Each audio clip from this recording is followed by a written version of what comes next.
Close your eyes. You are now in a dark forest. Your vision is foggy with static. The shadows around you take shape. Slow bird calls, distorted by the beating of your heart and by the ringing in your ears. The rustling of treetops in the wind. Your own footsteps on the soft, sticky ground, mindlessly moving further and further away from the fallen tree. Your body trembles as you carry the sound with you. You do not turn around to glance at the sight. You become aware of the vibration of your own blood. You notice a slight wind hitting the back of your neck, produced by the momentum of the fall. Roots keep crackling, adjusting to their new perspective. The more deadened the sounds, the further away into the forest's unknown you venture. As you are treading the forest floor, you wonder what it would be like to fall from such greatness, to thunder down onto the ground beneath you, to continue existing, cold and unknown. You let the forest's hums guide you out. You will return tomorrow to see the tree in the daylight, still and taken over by moss. This is the sound of dark ecology.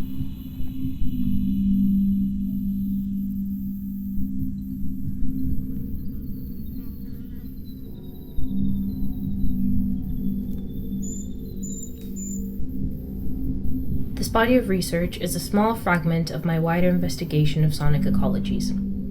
Out of the Dark and Into the Loud, Charting the Sonic Imaginary, directs its efforts towards exploring an alternative sonic practice, one that finds its roots in non-anthropocentric frames of thought, particularly dark ecology. With the aim of critiquing the nature-culture divide, it follows strands of ontology and phenomenology of sound, unveiling practices of ecological thinking unlocked through the stimulation of the sonic imaginary. Finally, Out of the Dark and Into the Loud reflects on the paths left uncharted, outlining a methodology for my own speculative sonic practice.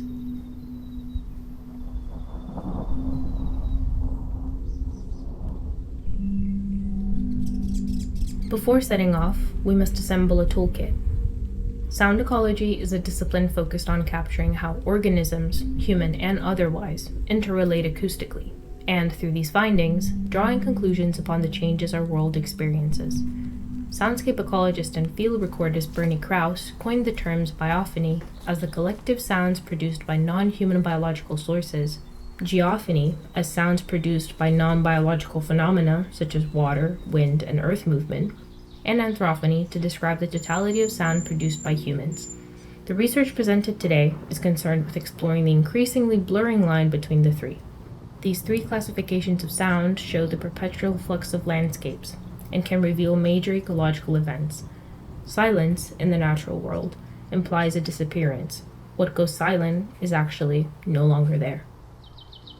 In a culture dominated by the visual, many practitioners are advocating for restoring the sense of hearing to its proper rank.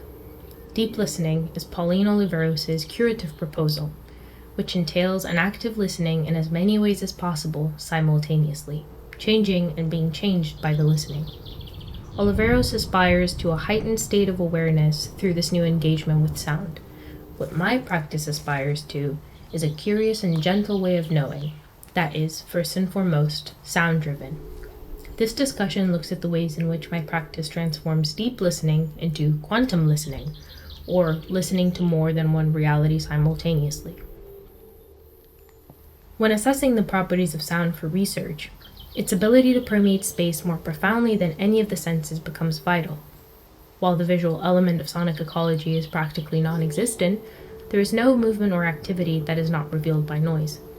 It gives access to weird domains beyond the visual realm and blends into the other senses. Below and above certain frequencies, sound traverses into the realm of haptics, overlapping tactility, provoking material effects on the listener's body. In addition, we're always in the presence of sound's effective tonality, which helps us determine the ambiance and atmosphere of a space. Sonic perception, therefore, comes with a surplus of feeling. As soon as a sound physically exists, it sets into vibration a defined space. Once we problematize the auditory sphere and find the fraying in its edges, we start noticing its limitations. Sound ecology is an inherently technologically mediated field of practice due to its dependence upon the tools it is being performed with. The question of sound fidelity arises and allows us to reflect on the dichotomy between an original sound experience and its copy. It is a promise that cannot be kept, with sound ecology flattening entire environments into a limited number of bytes and channels. The one certainty sonic ecology does capture is persistent situated mutability. The constant conflict between sonic bodies for claiming their own frequency within the sonic spectrum can reveal imbalance within an ecosystem. Once we start seeing nature as, in itself, disturbed and unbalanced, we can start diving into the darker sides of ecology, ones that center the non and more than human. We begin in the deepest, darkest part of the forest. In order to proceed, we must first understand the terrain we are traversing. The sprawl of ideas presented by this research have one commonality tying them together: Timothy Morton's concept of the mesh. Morton introduces this idea in his 2012 book, The Ecological Thought, as the sheer interconnectedness of all living and non-living things, a conceptual platform for the similarities, or, more accurately put, the surprisingly small number of differences all beings have between one another. The mesh is not an attempt to flatten the differences and distinguishable qualities of its entities, nor an attempt to profoundly homogenize living and non-living things. It acts as an invitation towards intimacy with everything around us. It prompts us to relish in the similarities we share with our environment by offering a playful theoretical ground for coexistence between the human and non-human. A filament of light pierces the canopy. We start walking towards a small pool of light on the ground. The ecological thought that Morton proposes with his thinking is elusive in tone, so we investigate further. Being intimate with your environment and its components implies discomfort, in which proximity does not always reveal but enhances the unknown. Ecological intimacy amplifies alongside the strangeness one is bound to experience in the process. Via this thinking, some entities are rendered as depths that can never be known fully, as strange strangers.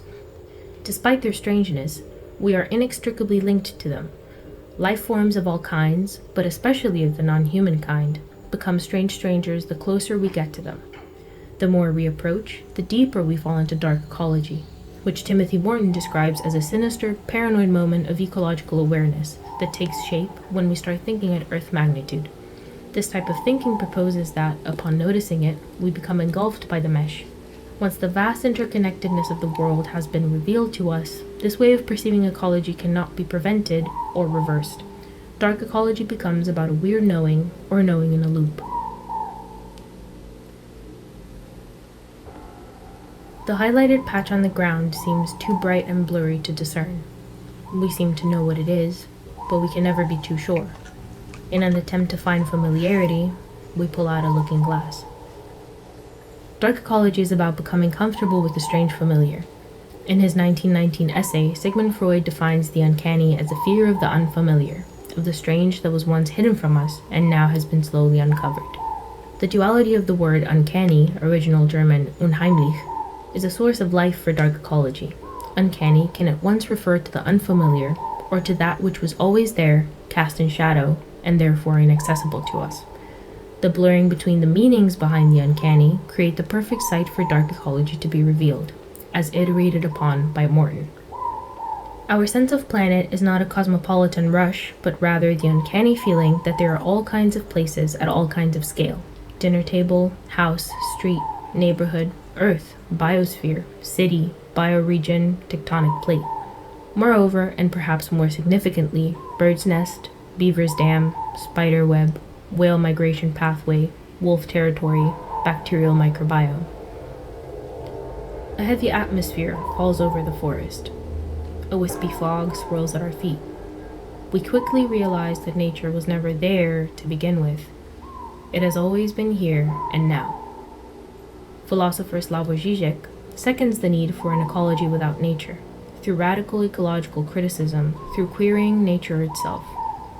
Žižek's proposal counters the modern commodification of nature as resource to be extracted and oppressed, and urges a view of nature as everything around us and everything within us. We are now one step closer to collapsing human reinforcing of the nature-culture divide. The natural permeates the artificial. We are ready to give in to the stranger in the dark. We turn our flashlights off, and we resort to an alternative device for knowing the darkness of ecology. Object-oriented ontology is a strand of metaphysics that rejects investigating existence primarily through a human lens, and favors investigation through and of non-human objects and beings. It is powered by the mystery that underpins our reality, by beings influencing each other aesthetically or at a distance.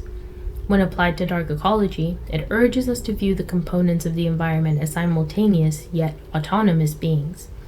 Despite existing on the same axis of time, they do not always adhere to the principle of cause and effect. The causality between beings and the ecological events they are facing is problematized through dark ecology, countering the classification of environments as finite, knowable systems that can be optimized. Somewhere in the Carpathian forests, the same year that The Uncanny was published, poet and philosopher Lucian Blaga defines Luciferian knowledge as a practice for enhancing the mysteries of the world. A great portion of his poetic oeuvre is concerned with his fascination with the unknown, and his belief that, if there is no way of dispelling it, why should we resist it? One of the main propositions of Luciferian knowledge is that the demystification of nature is a violent endeavor, due to its exploitative premise of optimization. As a solution, Luciferian knowledge encourages the active enhancement of mystery within ontological practices, following the same process of object withdrawal discussed by Heidegger and Harman.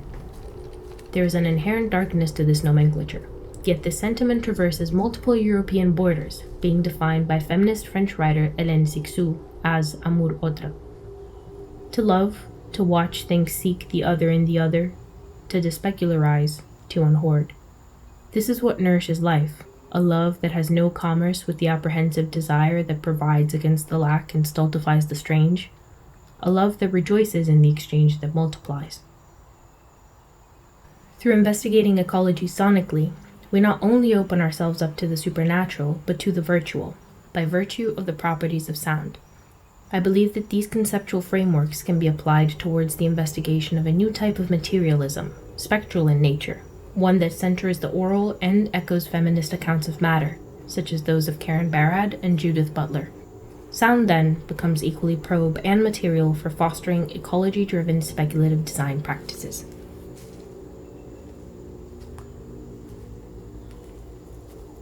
The narrative thread weaved through this body of research aims to highlight the role that the imaginary plays when experiencing sound ecologies through technological mediation. Look around you. Is the forest still here? It both is and isn't. This is what I will be describing as the sonic more than real, the main field of investigation for my sonic speculative work. In More Brilliant Than the Sun, Kodwo Eshun describes sonic fiction as frequencies traversing real-world environments that are already alien. Sonic fiction, he believes, is in part hyperstition, a type of fiction that permeates reality through its own existence and dissemination, fiction that goes beyond our familiar real. When looking at the sonic more than real, I propose we begin by tracing our steps back to the idea of hyperreality and apply it to the oral rather than the visual. Sound becomes hyperreal through its deceptive promise of high fidelity, through attempting to capture nature, as we have found within the first sections of this discussion. When reappropriated, sound captured from a certain environment instills a similar, if partial, affect through its tonality to the one the listener would receive without technological mediation. That is, if the listener were present in the space described through sound and a direct recipient of it. The hyperreal sets in due to our hearing's distinct connection to affects of anticipation and dread. These affects are potentiated when we alienate the visual and focus on what remains at the periphery of perception, sonic landscapes without a visual point of origin, that is, acousmatic sound. As a result, we experience a landscape that is familiar through sound, yet unfamiliar due to the lack of visual confirmation. In this exchange, the listener is always poised precariously in a processual disequilibrium with the acoustic environment, and the sonic imaginary is activated. Based on each individual's situated knowledge, the imaginary desperately attempts to compensate for the visual by creating objects, causes, effects, and, eventually, narratives to justify sonic events. The sonic more than real takes shape through the overlapping of two environments via technological entanglements. The first being the space the listener is in at the moment of reception of sonic stimuli, and the second being their imaginary construction of the environment described through the sound's effective tonality. My methodology for exploring the sonic more than real manifests through a merging of field recordings, electronic compositions, and live-action role-playing narratives. Borrowing from the notions of diegetic and non-diegetic sound, I am recontextualizing field recordings as physical sounds that reveal textures, distance, and actions that take place within a described environment. The electronic aspect constitutes metaphoric sounds, whose purpose is to amplify the affect of a speculative narrative taking place in that environment. The components of this methodology can be seen as part of this performance and presentation.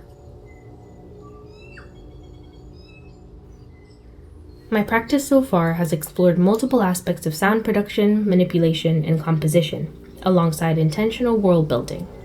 Through live-action role-playing practices, I invite my audience to reflect on the practice of dark ecology through sound, and urge them to explore their relationship with the environments they inhabit, and to traverse them curiously, to reckon with the unknowable by engaging their sonic imaginary. In addition to this discussion's contribution to the field, I intend to address issues that fall outside of the scope of these 20 minutes, such as the accessibility of these types of experiences for hearing or otherwise impaired participants. With all of the research presented in mind, my practice will be exploring new materialist thinking, with a focus on the affective method, which centers bodily affects within practical knowledge production. Through this design process, I aim to further my audience's, as well as my own, enmeshment with nature, theory, and fiction. An enmeshment so intimate, it almost frightens us.